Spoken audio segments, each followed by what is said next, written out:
আজই ডাউনলোড করুন আর এনজয় করুন আপনার পছন্দের শো।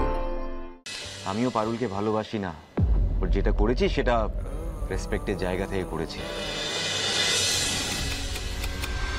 মাই গড, তুই তো ফাটিয়ে দিয়েছিস রায়ান, প্রাউড অফ ইউ। এখন সবাই সবটা জেনে গেছে, পারুলকে আর কেউ ঘাঁটাতে আসবে না। কি রে, একটা সত্যি কথা বলতো, এই যে তুই পারুলকে নিয়ে এত ভাবিস, ও বিপদে পড়লে এত অস্থির হয়ে পড়িস, এরপরেও বলবি যে তুই পারুলকে ভালোবাসিস না? গোপাল দাদের গ্রাম বিপদে পড়েছিল শুনে তুই ছুটে আসিসনি মাঝপথে? হ্যাঁ তো তুই কি গোপাল দাকে ভালোবাসিস? আমিও পারুলকে ভালোবাসি না, ওর যেটা করেছি সেটা রেসপেক্টের জায়গা থেকে করেছি। ও আমাকে যতবার ক্রাইসিস থেকে রেস্কিউ করেছে, আমাদের পরিবারের লোকজনকে যত বড় বাঁচিয়েছে, তার কাছে না এটা কিছুই নয়। এন্ড ইন রিটার্ন মা তার সাথে এটা করলো। রায়ান, আমি তোর সাথে পরে কথা বলছি। বাই। বলো কি বলবে? আমি কি করব বলতো? আমার তো জীবনের সব স্বপ্নই ভেঙে গেল। ভেবেছিলাম ছেলেটা বাইরে গিয়ে পড়াশোনা করে আসবে, বসু বাড়িতে আমার কথাটাও একটু প্রাধান্য পাবে হয়তো। তোমার এইটাই সমস্যা মা, আমার বিদেশ যাওয়াটা আমার স্বপ্ন পূরণের জন্য তুমি চাওনি, নিজের স্বার্থ পূরণের জন্য চেয়েছো। দাদুর নিয়মের বেড়াজাল ভেঙে দেওয়ার জন্য চেয়েছো, পারুলকে শেষ করে দেওয়ার জন্য চেয়েছো মা তুমি। প্লিজ তুই যাও এখন এখান থেকে। রায়ান শোন না, প্লিজ লিভ মি অ্যালোন মা, প্লিজ গো ফ্রম হিয়ার।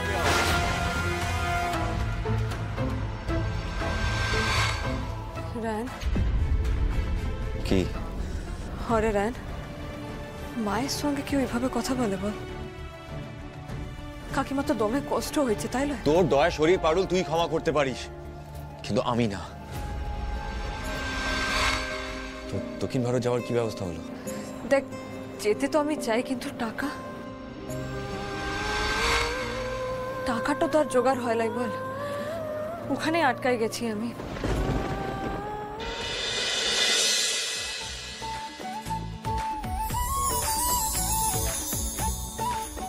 কাঠি যখন পড়লো ঢাকে, আর কি কেউ ঘরে থাকে?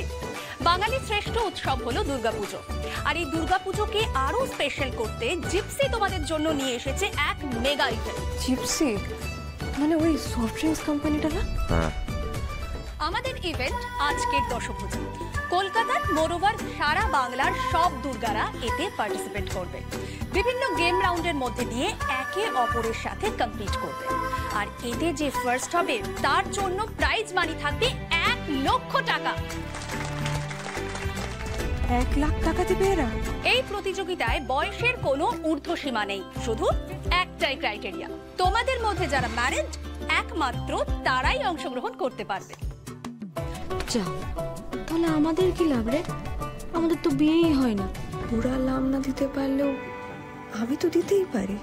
অফিসিয়ালি আমি তো এখনো বিবাহিত। বিয়েটা জীবনের কিছু কাজে অন্তত লাগুক। হ্যাঁ, এই একটা রাস্তা বাবা ভুবনেশ্বর দেখাইছে, এটা আমি ছাড়বো নাই। এই কম্পিটিশন জিতে যদি টাকাটা পেয়ে যায়, তাহলে আমার দক্ষিণ ভারতে যেতে তো আর কোনো বাধা থাকবে নাই।